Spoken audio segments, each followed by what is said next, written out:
Welcome to Readers of the Lost Art with your presenter, Dr. Paul Anthony Taylor, a recovering academic.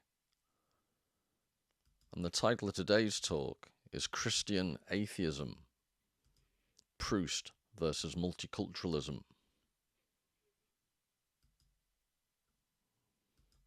The cathedrals must be adored until the day when, in order to preserve them, it would be necessary to deny the truths they teach. Marcel Proust, Time Regained. Back at the door, I sign the book, donate an Irish sixpence, reflect the place was not worth stopping for. Yet stop I did. In fact, I often do, and always end much at a loss like this, wondering what to look for, wondering too, when churches fall completely out of use, what shall we turn them into? If we shall keep a few cathedrals chronically on show, their parchment, plate, and pyx in locked cases, and let the rest rent-free to rain and sheep, shall we avoid them as unlucky places? Philip Larkin, Church Going.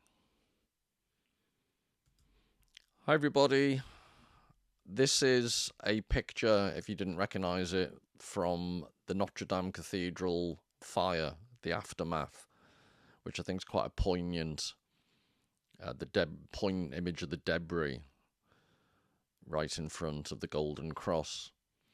And the whole purpose of this talk, I'm hoping it will be interesting, as the title suggests. It relates to Christianity, but also atheism and the weird combination.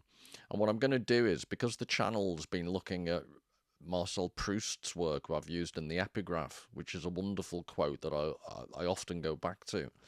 But in Proust's work, in Remembrance of Things Past, In Search of Lost Time, whichever you prefer the translation of the title, there is, in the Combray section, he describes in absolute beautiful detail as a child visiting a church.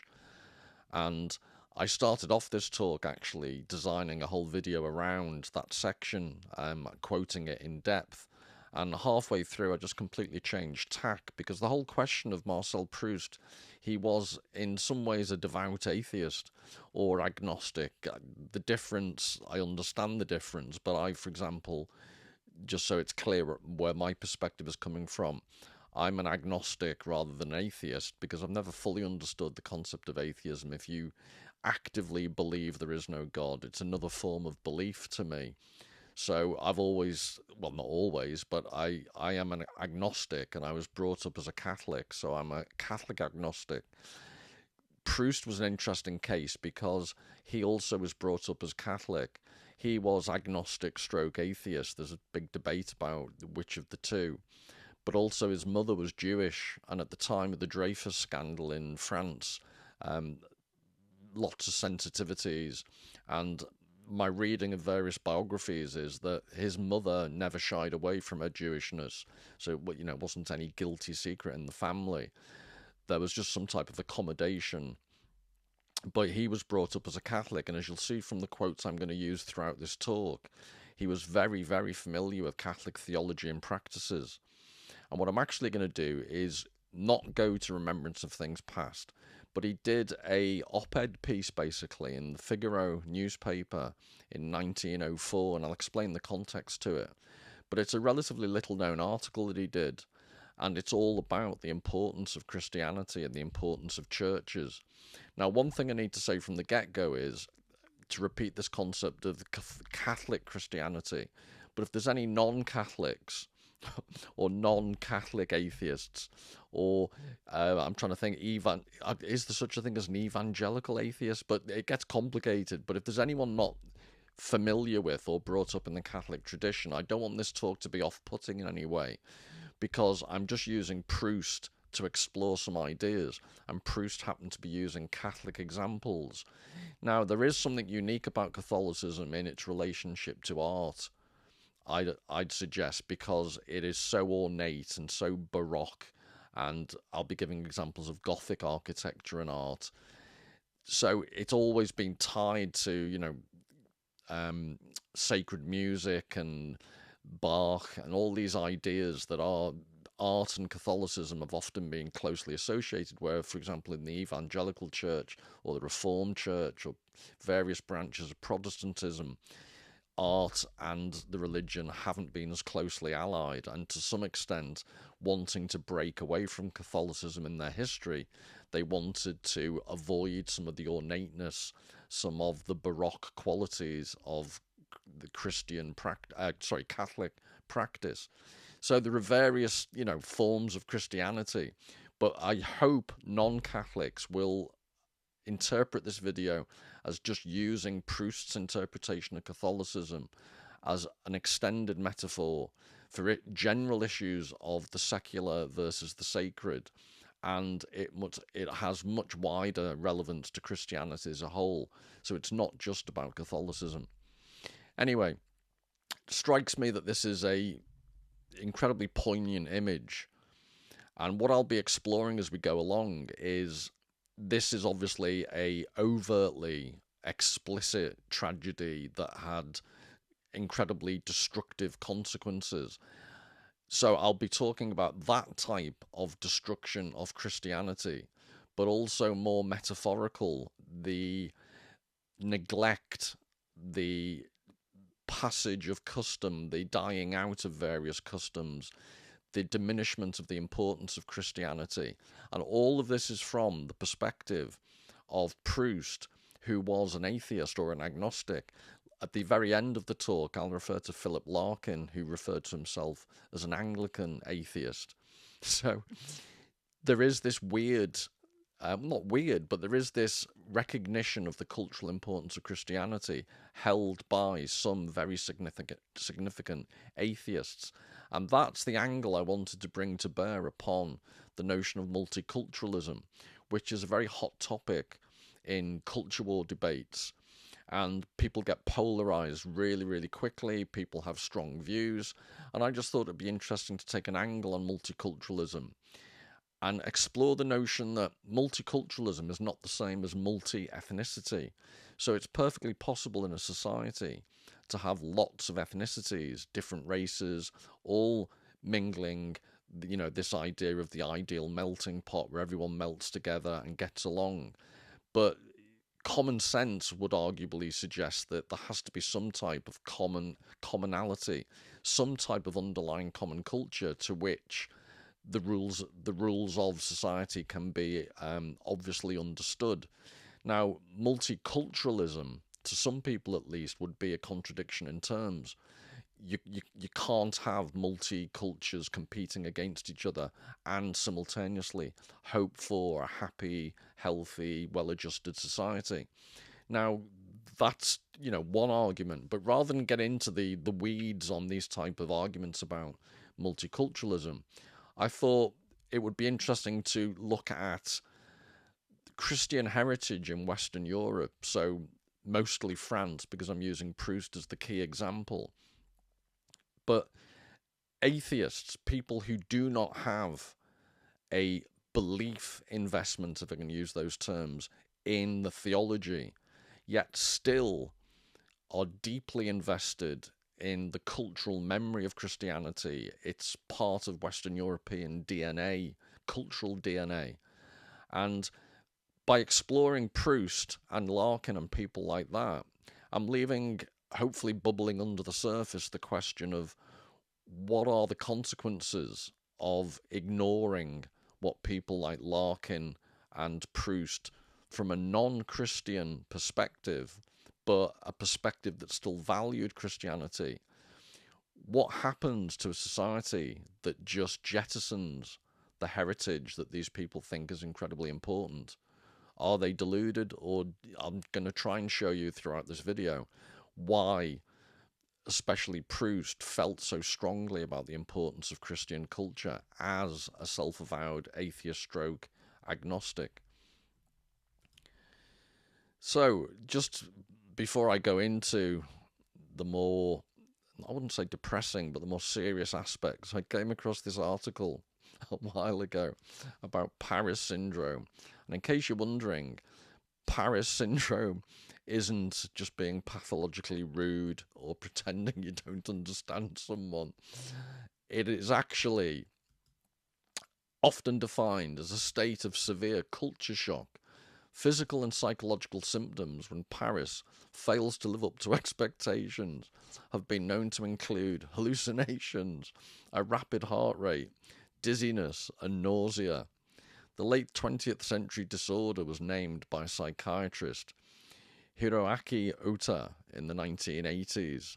I think it was because the psychiatrist, this theory was developed to account for the number of Japanese tourists who brought up on, images of Paris, like Emily in Paris and Ratatouille, and all these semi-mythical, romantic portrayals of the beautiful city of Paris, and then they actually experience the modern-day reality, and the shock and disappointment. As you can see here, several Japanese tourists, I shouldn't laugh, but it is funny. Several Japanese tourists have been admitted to psychiatric clinics. So it's not funny, for treatment in extreme cases since the early 2000s.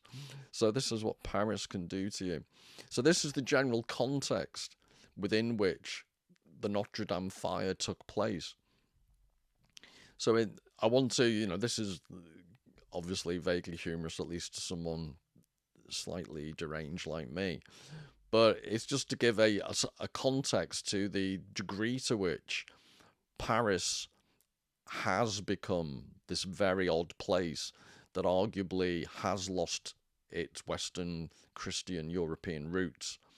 And if Japanese tourists can notice this weird atmosphere to the point of being admitted to psychiatric clinics because of the culture shock, I do think at the most basic level there's something there. And what I'm going to try and explore is the deeper cultural level. So further context, Richard Dawkins was one of the four horsemen of the atheistic apocalypse, I think they were referred to. But having written a book called The God Delusion, he was interviewed in the UK and he said, I call myself a cultural Christian. I'm not a believer, but there's a distinction between being a believing Christian and being a cultural Christian. I love hymns and Christmas carols, and I sort of feel at home in the Christian ethos. We are a Christian country in that sense. And I find this interesting because, one of the arch atheists slowly has come around to understanding that you throw the religious baby out with the font bathwater, so to speak, and there are consequences that may not have been foreseen. So to live in this purely atheistic dreamland that Richard Dawkins advocated, he himself began to realise it's not that simple. You cannot believe in something, but this is something I'll be talking about, the extent to which you may not share belief, but actually having people who do believe and having people who are in touch with the cultural memory of thousands of years of Western European culture can have a benefit to you even if you don't believe. And one of Dawkins's interlocutors, if I can put it that way, is Tom Holland, who's written several books about the legacy of Christianity and how important it is to European culture. Dominion is just one of them. And he said secularism and Dawkins' own brand of evangelical atheism are both expressions of a specifically Christian culture, as Dawkins himself, sitting on the branch he's been soaring through and gazing nervously at the ground far below, seems to have begun to realise. So this element that Tom Holland's pointing to, be careful getting what you wish for. If you throw out Christian heritage and legacy as an atheist, you're not sure what you're going to get. And I just wanted to show before we moved on, I find this interesting. This is Eugene Delacroix, Liberty Leading the People. And 1830, and why I'm showing you is that this is one of the most famous representations of secular France, the revolution. You know, it's one of the most powerful images of the tricolor, the people rising up against corrupt authority. But I just find it interesting, in the distance on the right, you can see the spires of Notre Dame. So even in, you know, one of the most memorable representations of what the French call laïcité, the secular, you still, at least Delacroix wanted to recognise there is still a significance to the Western heritage of Christianity. Like I say, just the hint of it in the background. But as I mentioned, Stuart, my friend, and I have been doing live streams, so we're working our way like an arthritic tortoise on remembrance of things past. But I'm not sure that many people have come across this much less well-known article he did from 1904. And the context was, in 1905, a bill was passed, and they were discussing it earlier in the earlier preceding years. And it was all about the establishment of a separation between church and state in France. So trying to influence people, it was like an op-ed piece. Proust wrote this article praising the importance of Christianity and its churches in France. So he was concerned about the death of Christian culture. And I'm going to point out that I think these categories of negligence and Philistinism would fit with some of Proust's analysis. I'm adding the third element here, multicultural violence, which is metaphorical and literal, as I'll distinguish later on. But what happens when Western Christianity isn't the monoculture, and because of an ideology of diversity, becomes threatened in various ways? The first two, negligence and Philistinism, it's almost like passive-aggressive, the slow decay of Christian culture in certain Western countries. There's a merging, the blending of Philistinism and what I'm calling multicultural violence. The categories blur into each other, and I'm suggesting ideology, this concept of, you'll hear it repeated all the time, diversity is our strength. Well, without getting all political, I'm going to let Proust speak for me. And I think Proust would very much question that idea that diversity, for its own sake, is a worthwhile value that should be sought. But it's the driven aspect is ideology. So it doesn't have to be divert. I also hope this talk illustrates the general concept of ideology, whereby no matter how bad things turn out, if you're ideologically driven, if you see everything through an ideological lens a certain way, your answer to every single problem tends to be more of the same thing that caused the very problem in the first place. So as the UK just decays around me, it's just interesting that people are saying, no, we need more diversity, not less. And likewise, if, I don't know, the European Union is acting in a bad, particularly ineffectual way, or it will then, the argument is, in politics in Europe, it's very rare to ever hear of an instance when the European Union, for example, don't argue that what's needed is more European integration rather than less. It's always more of the same, and I'm trying to balance up. I don't mean to be anti-European. Another example might be, for example, if you're very far left, when anyone says, well, how often has there been a practical example of socialism that's ever worked, the standard response is, the failed socialist states have always been the wrong type of socialist. What you needed was more socialism, not less. On the other side of the political spectrum, if you're a right-wing neo-con classical economist, you might argue that when markets fail and when people suffer, it's not because it's the market's fault. It was the markets weren't allowed to be dominant enough, and what you need are more markets, not less. So in all these examples of ideology, it's more of the same thing that's required. And that is, in the context of this talk, anti-nuanced. When Proust, as we'll see, is arguing for the preservation of Christianity and its legacy in Western Europe and particularly France, what he's arguing for is the recognition of its formative, deeply felt, organic nature. He's not arguing for something in an ideological fashion. And that distinction, to argue for a culture not for ideological reasons, not because you're an ethno-nationalist or you're bigoted, but because culture by its very nature is organic and nurturing, and once you've lost it, it tends to be lost forever. So that will be the tenor of the talk. And I'll give you now just some quick visual examples of negligence, Philistinism, and multicultural violence, just to put some images to the words. So this is just one of, you know, horrible and destructive as it was, it's almost like beautiful, the interaction of the fire and the building. But this is how dramatic when Notre Dame was burning. These are some of the images. And this is a wider perspective of the thumbnail, the destruction that you saw within the nave. And this was another quite dramatic, the spire going up in flames. And then to get the full Paris effect, you can see the Eiffel Tower in the background.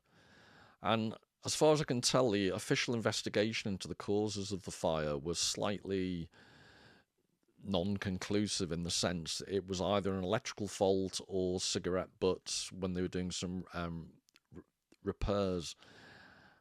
But generally, I think there was acknowledgement that the safety procedures and raising the alarm and using better firefighting equipment, there was negligence played a significant role in why the damage was so bad.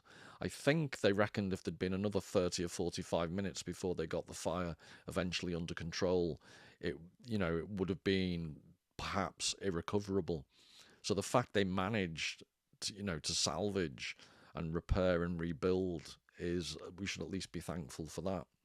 So that's the negligence of, and the directly physical, obvious consequences that can come from negligence when you see the whole cathedral burning. But now I want to give you an example of a different form of negligence that's more akin to Philistinism, and its more extreme end. As I pointed out, the Philistinism can leach into multicultural violence. So violence can take physical forms, but it can also be, I'm trying to use a non-physical metaphor, but it's almost like death by 1,000 cuts. So I failed to use a non-physical metaphor. The violence that can be done to a heritage and a tradition can be a lot slower, and it can be self-inflicted, is the point I want to make. Now, this is the Anglican Cathedral in Liverpool, and I've done a talk that looked at the Anglican and the Catholic Cathedral in Liverpool, two amazing buildings. So this is the Anglican one, and I'm using it as the example today because it's, as you can see, very traditional in its design, and it took a long time to finish. It was constructed between 1904 and 1978, and little factoids are, it's the longest cathedral in the world, and it's the 8th largest in terms of size. And as you can see, I think the technical architectural term for this is it's a big bugger. And that's just to give you some sense of the context on the brow of the hill in Liverpool. So this is the Anglican Cathedral. As you can see, very traditional. You can't but be impressed by the sheer scale.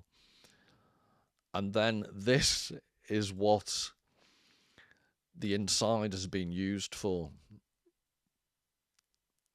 So I'll be talking about the Philistinism. And some images just are worth 1,000 words. I'll give you more explanation as we go along, but this is an artist called Anish Kapoor. His work, this is one of the Philistines with a dog collar who's, I think, admiring this wonderful work of art. So art installations are now an integral part of the Anglican Cathedral in Liverpool. Also, just in case that wasn't bad enough, it's going to be clear what my opinion on all this is. This is, you can basically rent it out for social events, so big dining experiences. This is the inside of the Anglican Cathedral. Now, this is from the cathedral at Rouen in France, the window of Saint-Julien l'Hospitalière, Bay 23, and it's from the 13th century. This is from the Anglican Cathedral in Liverpool, and it's called the Great West Window. I think it's called the Benedicite window, I think, but it's known as the Great West Window, and it's 16,000 square foot, or for the metrically minded, 150 square meters. It was designed by a guy called Carl Edwards, and it was completed in 1978, and it's one of the world's largest stained glass windows.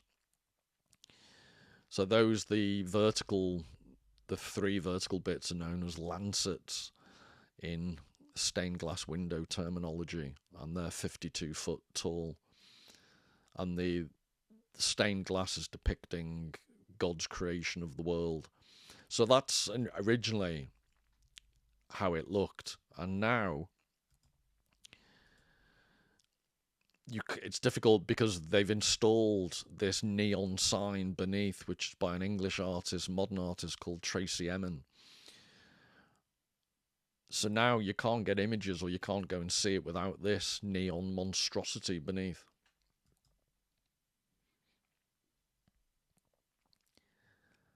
And if you knew a bit about the background of Tracy Emin, careful what to say, but I think it's ambiguous what she means by "I felt you and I knew you loved me." Anyway, I'll quickly move on. I just personally think it has no place in a working cathedral. Neon signs. But this is an example of the Philistinism I'm talking about. I'm now to talk directly about multicultural violence. This is the horrible case of Father Jacques Hamel, who was 86 years old, and this was 2016 in July 26th. It was at 9:45 in the morning. He's saying morning mass in a largely empty church, and two Islamic State terrorists kidnapped him and I think it was 2 or 3 nuns who were at the service and slit his throat, and the police managed to shoot them. So he was saying mass and had his throat slit. And this was one of the floral tributes. So more of that later, but that's to add further context of when negligence and Philistinism can feed into an environment in which actual violence is more likely to occur. But this is Proust's article, 1904, from Le Figaro, The Death of the Cathedrals, The Death of Cathedrals. And just a bit of context, I've put in the link in the description. I provided a link to the translation of this essay in English, and this is the note that came at the beginning of the translation. So the 1st century Roman theatre of Orange had been restored in the 19th century under this Provençal Cultural Association, and a yearly summer theatre festival started there in 1902. So at some point in the article, Proust refers to recreations and restorations, and he uses reference to Orange, the Roman theatre. So let's dive in. So this is all from the article from now on. Suppose for a moment that Catholicism had been dead for centuries, that the traditions of its worship had been lost. Only the unspeaking and forlorn cathedrals remain, They have become unintelligible, yet remain admirable. So that's his opening supposition, and I would argue very accurate, because let's get back to the Anglican Cathedral in Liverpool. This is called Light Night from May 2024. A bit of entertainment, let's get a few lasers in the church. And I appreciate the Anglican Cathedral isn't Catholic, but it's high Anglican, and I think it's very relevant to what Proust was writing about. Then suppose that one day scholars manage, on the basis of documentary evidence, to reconstitute the ceremonies that used to be celebrated in them, for which men had built them, which were their proper meaning and life, and without which they were now no more than a dead letter. And suppose that for 1 hour artists, beguiled by the dream of briefly giving back life to those great and now silent vessels, wished to restore the mysterious drama that once took place there amid chants and scents. This is Chartres Cathedral. Excuse me.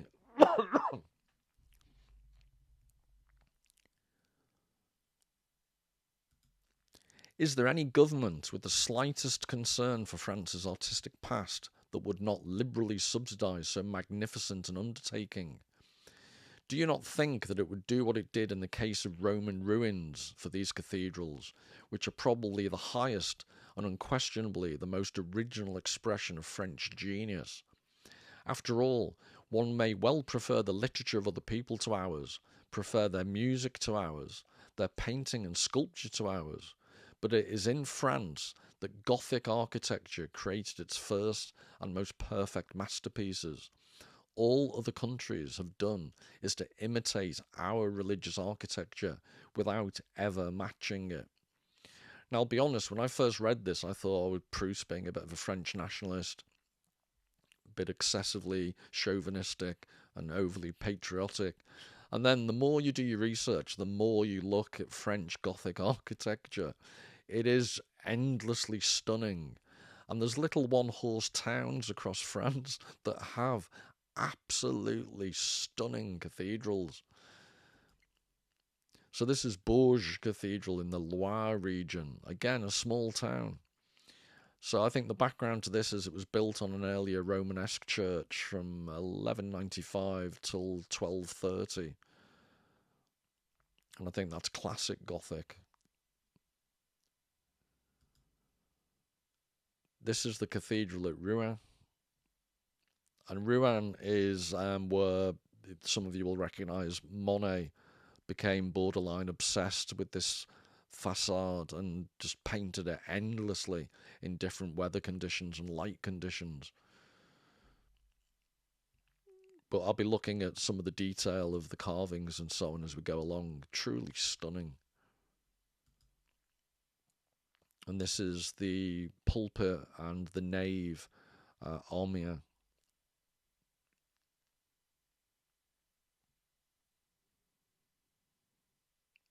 So I'll give you loads of examples as we go through, but I honestly don't think Proust was exaggerating. I do think they may not get any Olympic gold medals for politeness, but, well, Parisians for sure. I think the rest of France are fine. It's just something about Parisians, if you ask me. But in terms of architecture, the French knock it out the park. And so, to return to my hypothesis, here come scholars who've been able to rediscover the cathedral's lost meaning. Sculptures and stained glass windows recover their significance. A mysterious odour once again wafts in the temple. A sacred drama is performed, and the cathedral starts to sing once more. When the government underwrites this resurrection, it is more in the right than when it underwrites the performances in the theatres of Orange, of the Opera Comique, and of the opera. For Catholic ceremonies have an historical, social, artistic, and musical interest whose beauty alone surpasses all that any artist has ever dreamed, and which Wagner alone was ever able to come close to in Parsifal, and that by imitation. And just to repeat, please remember, it's easy to forget.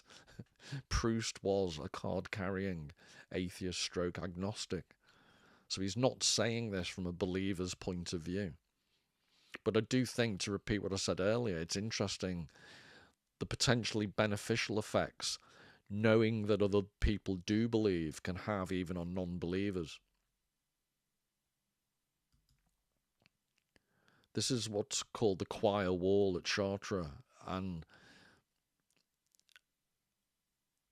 I just love, because I am profoundly misanthropic, as I want to remind people, but this is basically so, it does what it says on the tin.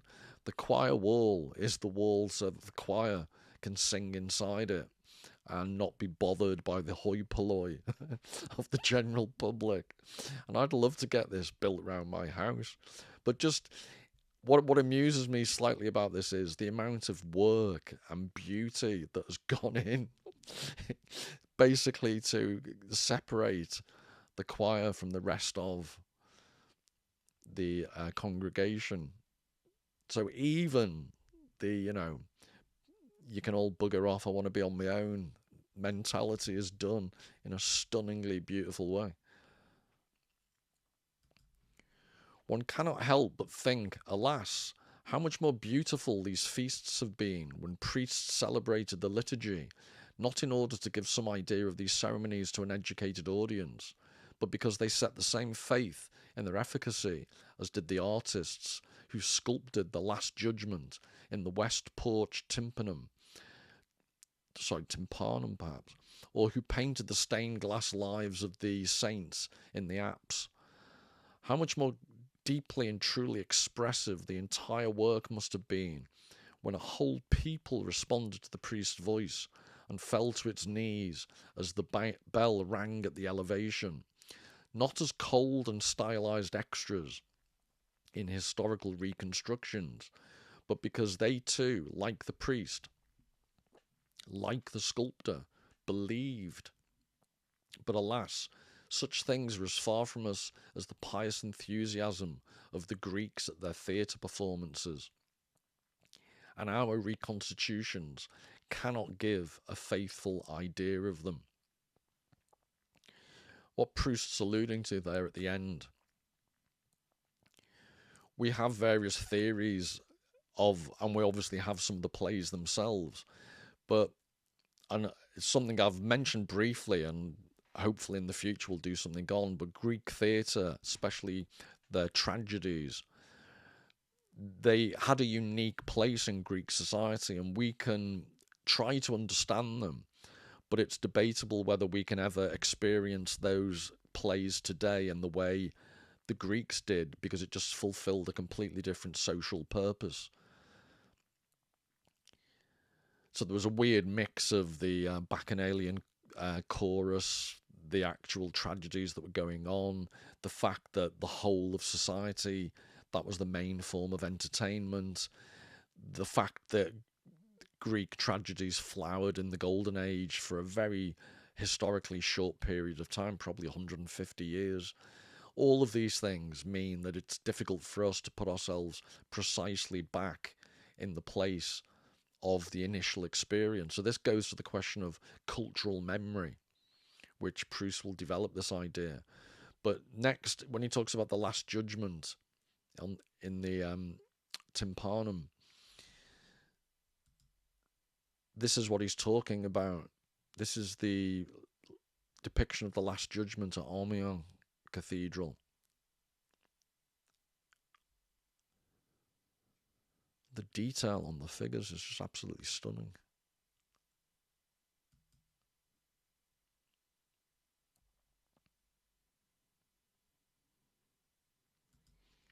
That is what one would say if the Catholic religion no longer existed, and if scholars had been able to rediscover its rights, if artists had tried to bring them back for us.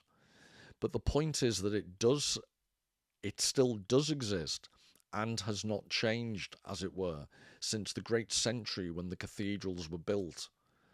For us to imagine what a living and sublimely functioning 13th century cathedral was like, We need not do with, as we do with the Theatre of Orange, and turn it into a venue for exact yet frozen reconstitutions and retrospectives.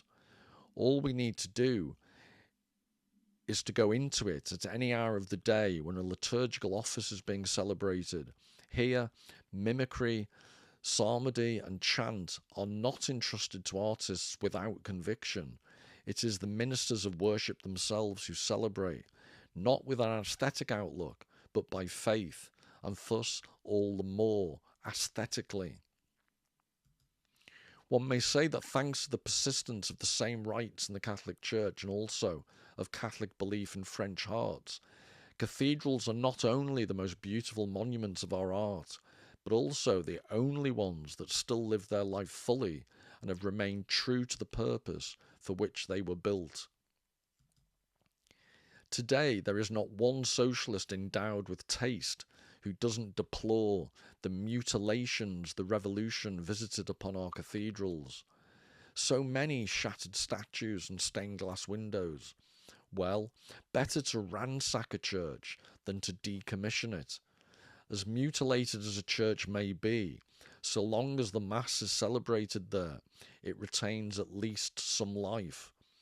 Once a church is decommissioned, it dies, and though as an historical monument it may be protected from scandalous uses, it is no more than a museum.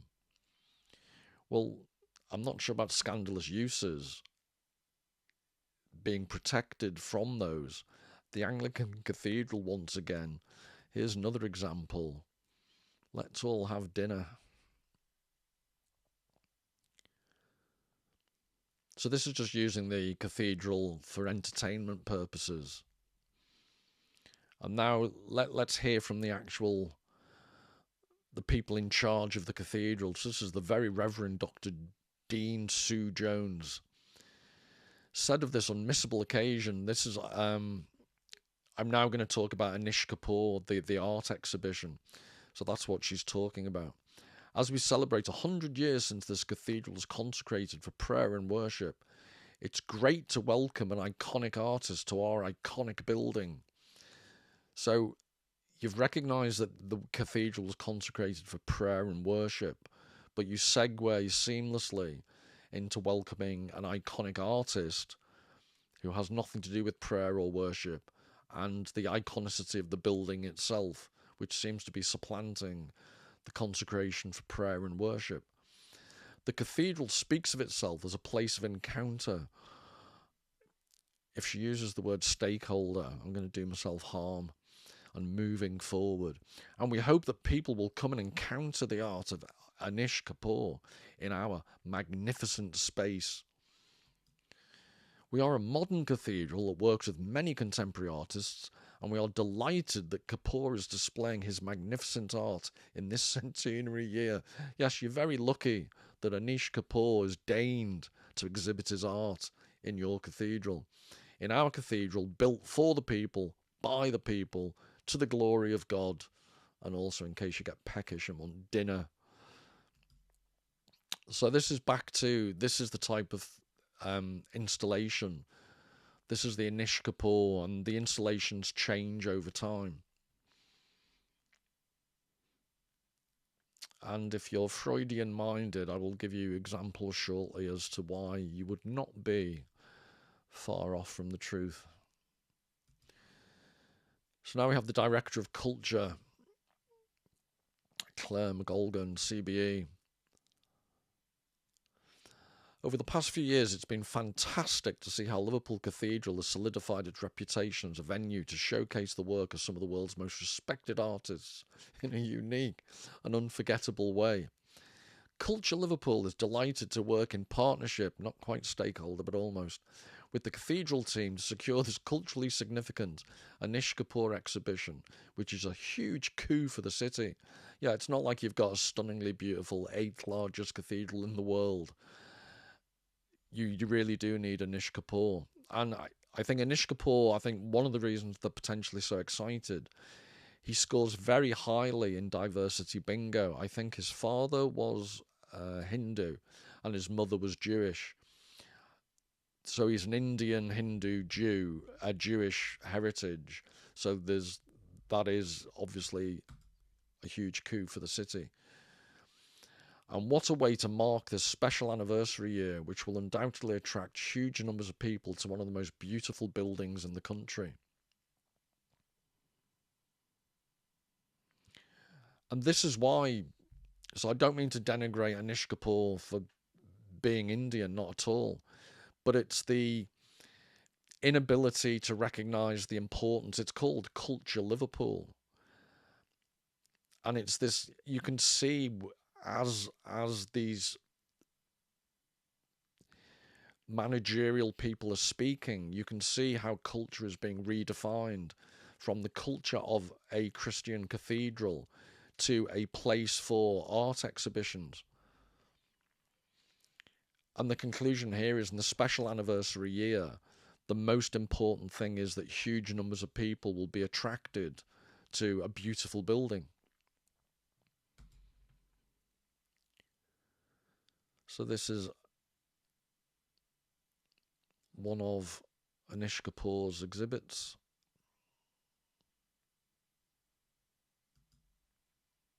Just to give you a sense of the scale.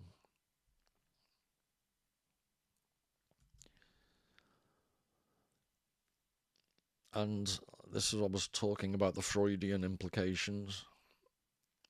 In case you doubted me.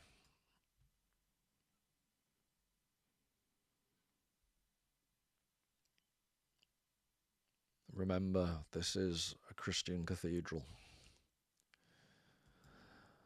Paul Smith, Director of Enterprise at Liverpool Cathedral, added, "In the last 5 or 6 years, we've worked very hard to bring an exciting array of cultural programming to the cathedral. For 2024, our centenary year, we wanted to take the programme up a notch or two and bring one of the world's most significant contemporary artists here to say a massive thank you to our worshippers and visitors." So, clear recognition, it's equally about the visitors and the worshippers. Elisa Nocente, Head of Cultural Programme at Liverpool Cathedral and curator of the exhibition, stated, "It's an honour that Anish Kapoor has chosen to collaborate with Liverpool Cathedral in this landmark year. As one of the leading figures in contemporary art, he distinguishes himself by a unique visual language that embraces painting, sculpture and architectural forms, provoking both wonder and uneasiness." Yes, uneasiness is the right word. Kapoor's artworks transcend their materiality. Well, you would have thought transcendence is the basic point of a cathedral. We hope that they will resonate on a deeply physical and emotional level for our audiences. God forbid you should require the cathedral itself and the liturgy within the cathedral to help, inverted commas, visitors find some emotional resonance. And maybe because I'm food obsessed, but I just struggle to deal with the fact that you can have dinner there. So I keep showing you images of fine dining. And then, given that in Liverpool football is basically a religion,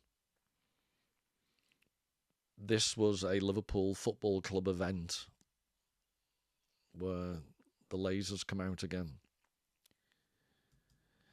This is the Mezzanine Cafe.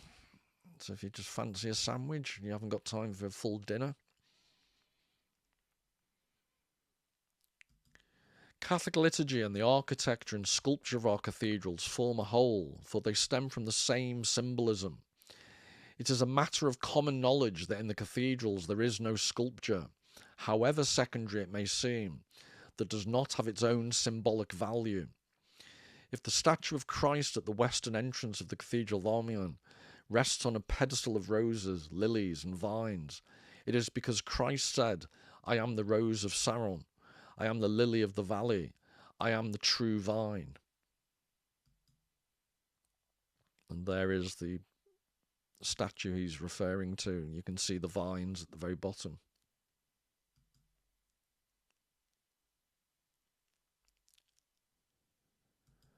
If the asp and the basilisk, the lion and the dragon, and are sculpted beneath his feet, it is because of the verse in Psalm 90, Inculcabis super aspidem et leonem. To his left, in a small, which means you shall tread upon the asp and the lion. To his left, in a small relief, a man is presented dropping his sword at the sight of an animal, while a bird continues to sing beside him. This is because the coward hasn't the courage of a thrush. Indeed, the mission of this bas-relief is to symbolize cowardice as opposed to courage, because it is set under the statue that is always, at least in earliest times, to the right of the statue of Christ, that is, under the statue of St. Peter, the apostle of courage. And so it goes for the thousands of statues that adorn the cathedral. So Proust's here, I'm going to give you specific examples in a second. Proust is describing the very organic interrelationship between the sculptures and the images within French cathedrals and the underlying liturgy and theology. Everything's bound together, and the symbolism is an intrinsic part.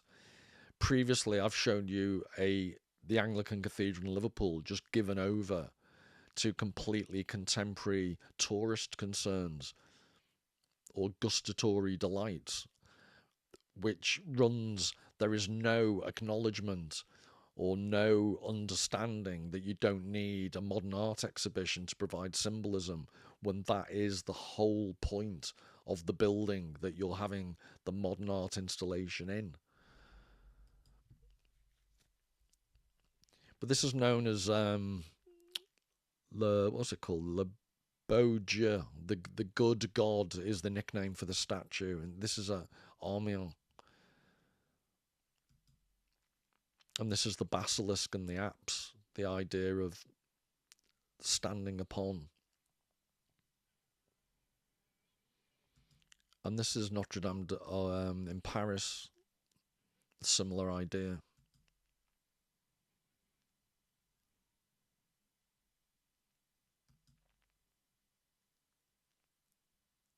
And this is back at Amiens, the Last Judgment tympanum.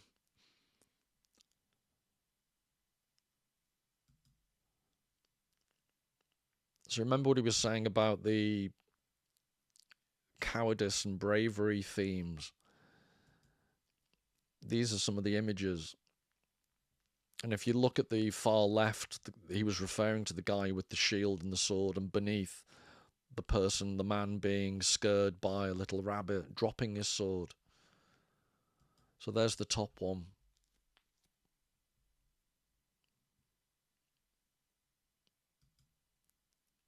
And there's the guy dropping his sword because a bunny rabbit has scared him.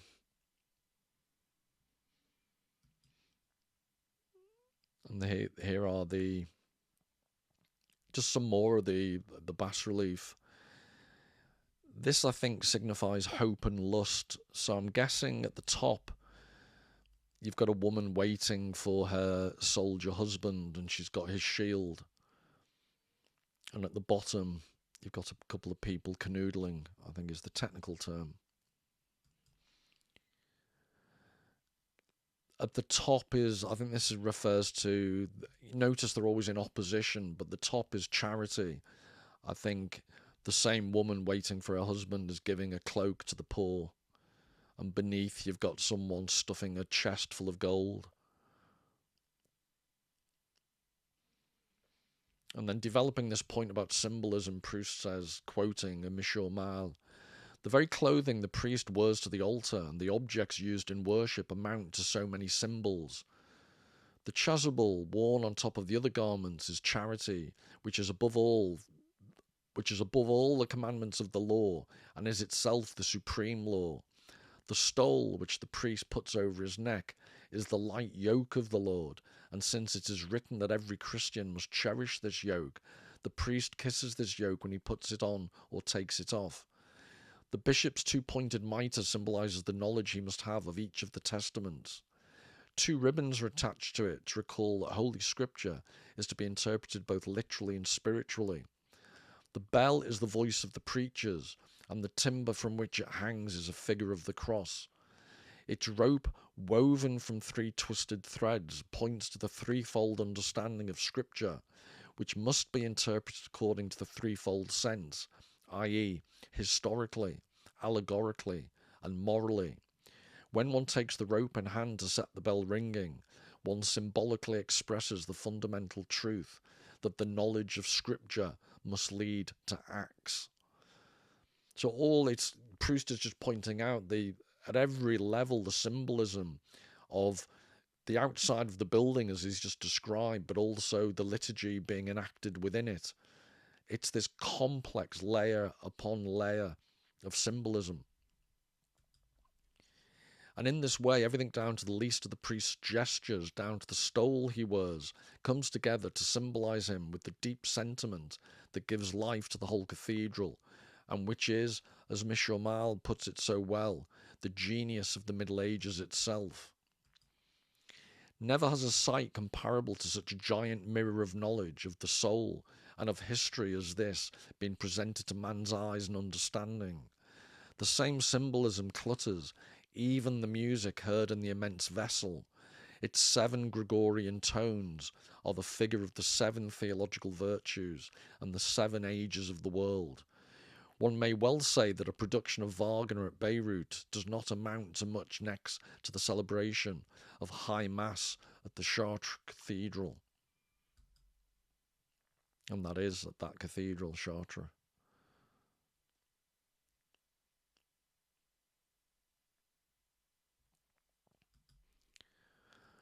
The cathedral, in its vastness, can grant asylum both to the man of letters and to the man of faith, to the vague dreamer as well as to the archaeologist. All that matters is that it remain alive and that France should not find herself transformed overnight into a dried up shore on which giant chiselled shells seem marooned, emptied of the life that once lived in them, and no longer able even to give an ear, leaning in on them, a distant rumour from long ago, mere museum pieces and icy museums themselves. This is Nantes Cathedral, and this is a significant moment because it was the first Mass said 5 years after there was a fire. So this is the fire at Nantes.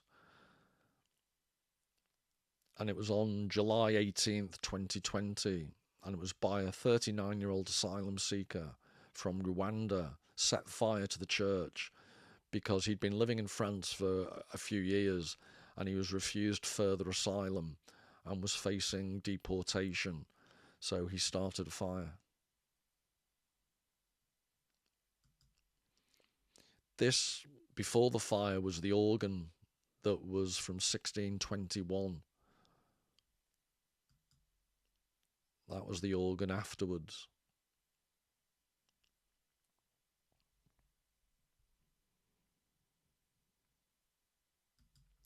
Things keep their beauty and their life only by continuously carrying out the task for which they are intended, even should they slowly die at it. Does anyone believe that in museums of comparative sculpture, the plaster casts of the famous sculpted wooden choir stalls of the Cathedral of Amiens can give an idea of the stalls themselves in their august yet still functional antiquity? Whereas a museum guard keeps us from getting too close to their plaster casts, the pricelessly precious stalls, which are so old, so illustrious, and so beautiful, continue to carry out their humble task in the Cathedral of Amiens, which they have been doing for centuries to the great satisfaction of the citizens of Amiens. Just as those artists who, while having become famous, yet still keep up a small job or give lessons. This task consists in bearing bodies even before they instruct souls. And that is what, folded down and showing their upper side, they humbly do during the offices. And if you think Proust was exaggerating about the beauty of the choir stalls at Amiens, they're just absolutely stunning that this is just wooden carving.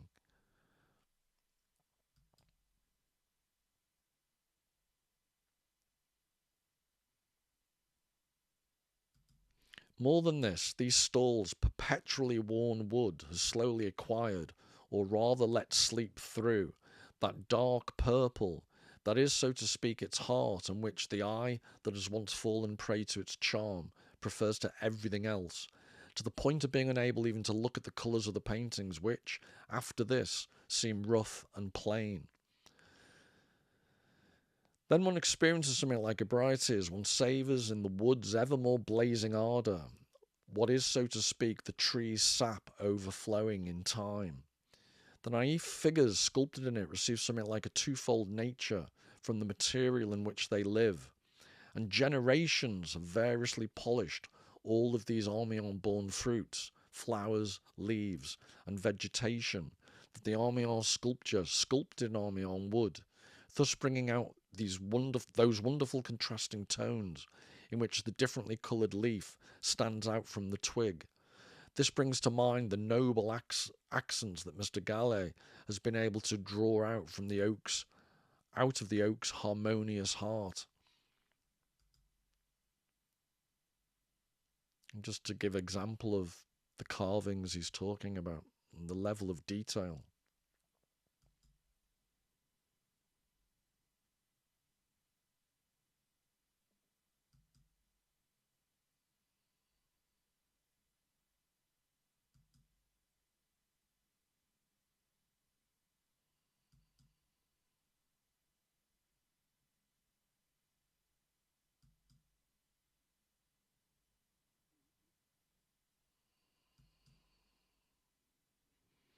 And that's in the full context of the whole Arméon Cathedral.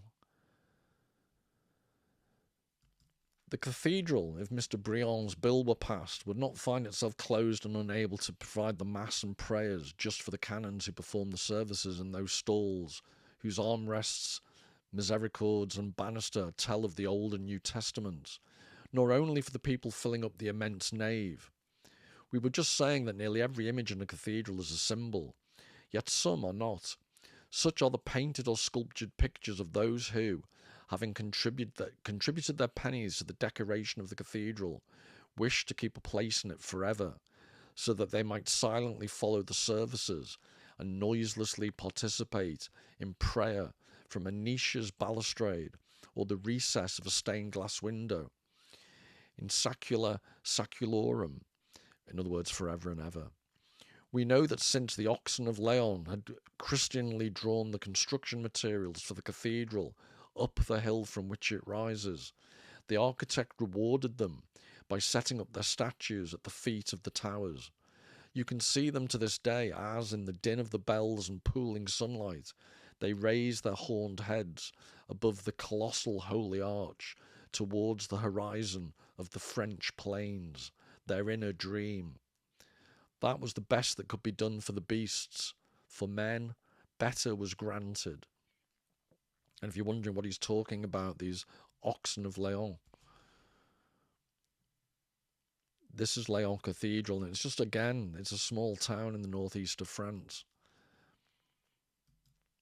And they're the oxen at the base of the towers. So it was on a hill, and the idea is, the legend is, the oxen did all the hard work of dragging the stone up the hill, so this was there being remembered.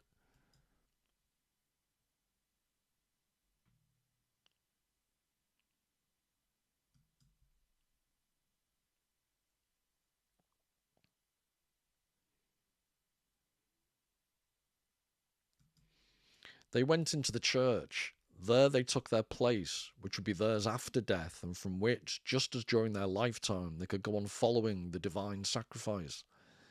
In some cases, leaning out of their marble tomb, they turn their heads slightly to the gospel or to the epistle side and are able to glimpse and feel around them, as they can in Brou, the tight and tireless interlacing of crest flowers and initials, sometimes, as in Dijon, they keep, even in their tombs, the bright colours of life.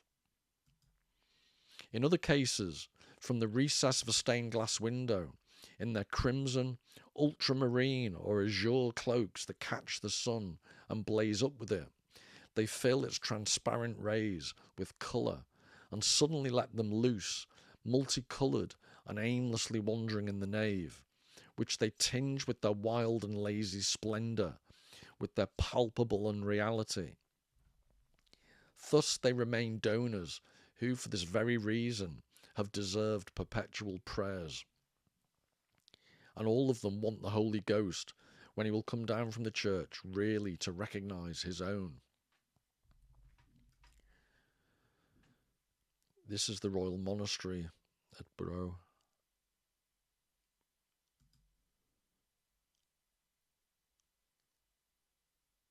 It was referred to in the quote.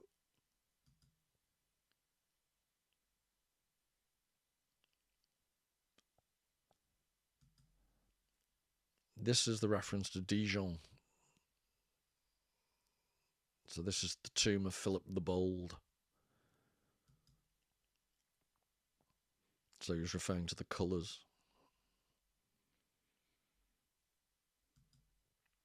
This is the carvings at the base.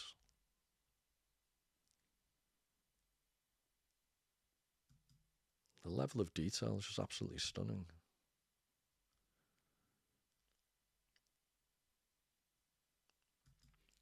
Oh, all of you in your stained glass windows in Chartres, in Tours, in Bourges, in Sens, in Auxerre, in Troyes, in Clermont-Ferrand, in Toulouse, ye coopers, furriers, grocers, pilgrims, labourers, armourers, weavers, stonemasons, butchers, basket makers, cobblers, money changers. O ye, great silent democracy, ye faithful obstinately wanting to hear the office, who are not dematerialized, but more beautiful than in your living days, now in the glory of heaven and blood, that is your precious glass. No longer will you hear the mass you had guaranteed for yourselves by donating the best part of your pennies to building this church.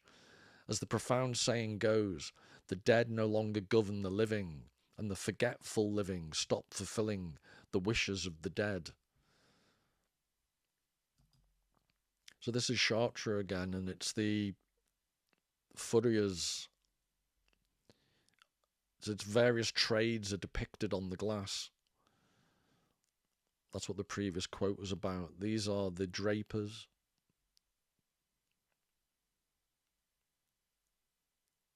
And these are the wheel makers and barrel makers.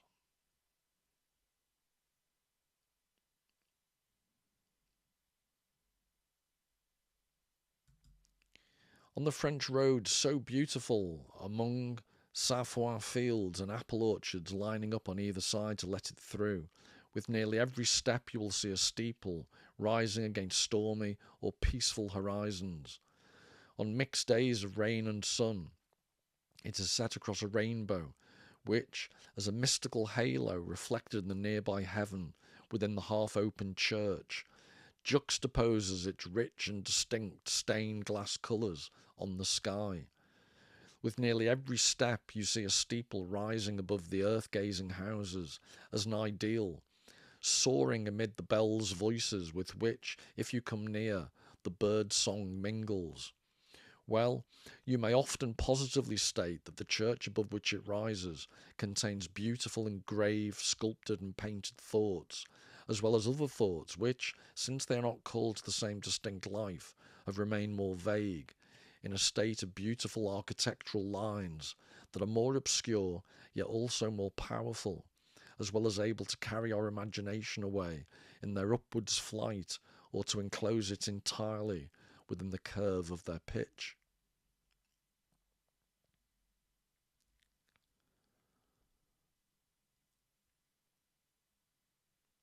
And when he says you will see a steeple rising against stormy or peaceful horizons, I couldn't help but think of this painting, Jean-François Millet.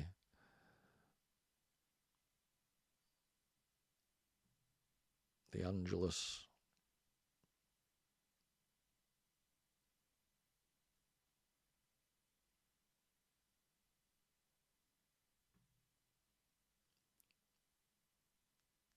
And to start finishing off now, so I've briefly spoken about the actual violence of certain aspects of multiculturalism, in which cathedrals, or the priest was had his throat slit. Cathedral at Nantes was burnt. There was the negligence and an ineptitude that they think was responsible for Notre Dame Cathedral. And then you have just where secularism and Western Christianity meets religion. There's the winter festival of Christmas, which obviously has pagan influences still. But still, ultimately, nowadays, it's supposed to be a Christmas celebration. And the security features that have had to be put in place because of direct threats. And I think this is quite poignant. This is the security bollards being disguised as presents.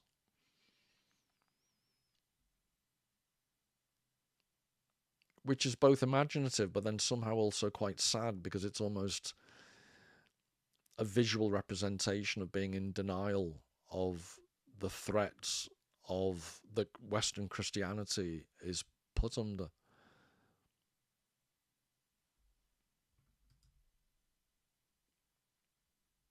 This is a Langen Forest Christmas market in Germany.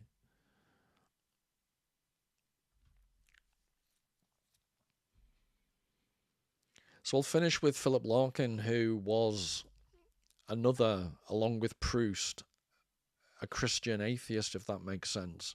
As you'll hopefully have had some sense by now, Proust didn't believe, but he spent that whole article advocating the importance of Western Christianity and its historical legacy. So this is his poem, Church Going. And I'll intersperse it. So this will just conclude the talk, and then I'll intersperse it with some what I think are quite relevant images. Once I'm sure there's nothing going on, I step inside, letting the door thud shut.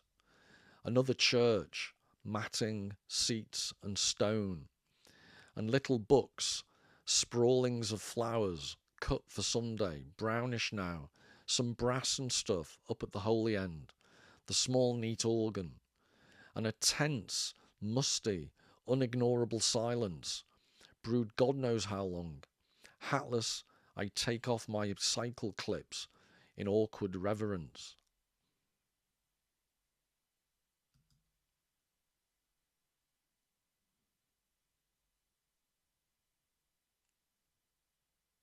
This is the church at Auvers, 1890, by Van Gogh.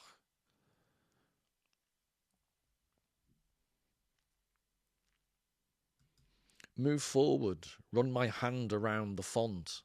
From where I stand, the roof looks almost new. Cleaned or restored? Someone would know, I don't. Mounting the lectern, I peruse a few, hectoring large-scale verses, and pronounce, "Here endeth," much more loudly than I'd meant. The echoes snigger briefly. Back at the door, I sign the book, donate an Irish sixpence, reflect the place was not worth stopping for.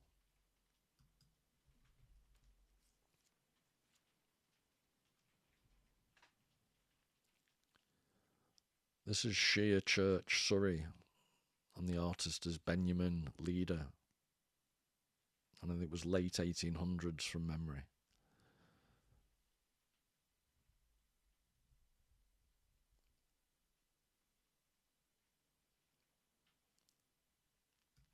Yet stop I did. In fact, I often do. And always end much at a loss like this, wondering what to look for. Wondering too, when churches fall completely out of use, what shall we turn them into? If we shall keep a few cathedrals chronically on show, their parchment, plate and pyx in locked cases, and let the rest rent free to rain and sheep, shall we avoid them as unlucky places?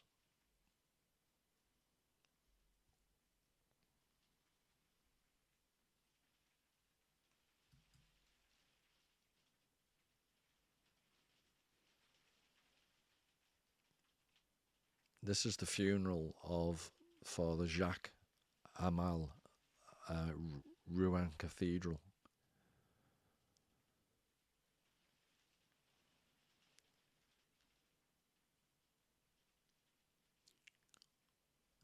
Or after dark, will dubious women come to make their children touch a particular stone? Pick simples for a cancer, or on some advised night see walking a dead one? Power of some sort or other will go on, in games, in riddles, seemingly at random. But superstition, like belief, must die. And what remains when disbelief has gone? Grass, weedy pavement, brambles, buttress, sky?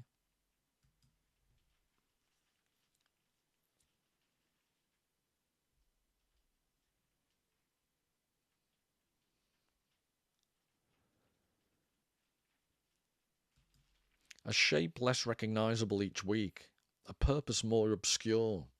I wonder who will be the last, the very last, to seek this place for what it was. One of the crew that tap and jot and know what rude lofts were? Some ruined bibber, randy for antique, or Christmas addict, counting on a whiff of gown and bands and organ pipes and myrrh? Or will he be my representative?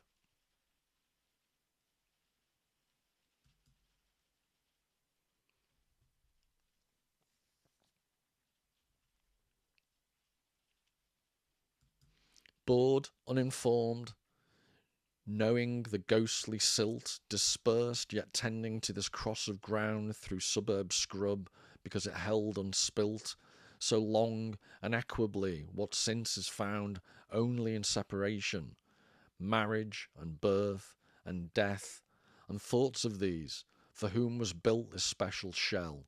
For, though I've no idea what this accoutred frowsty barn is worth, it pleases me to stand in silence here.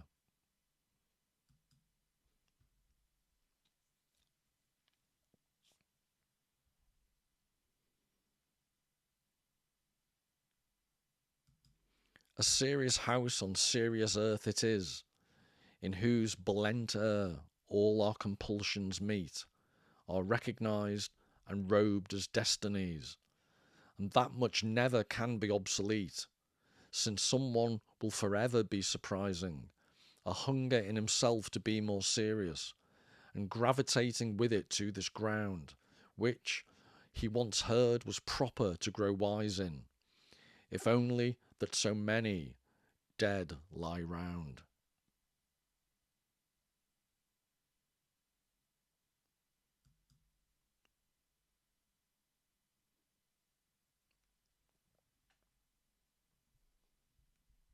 Till the next time, all the very best.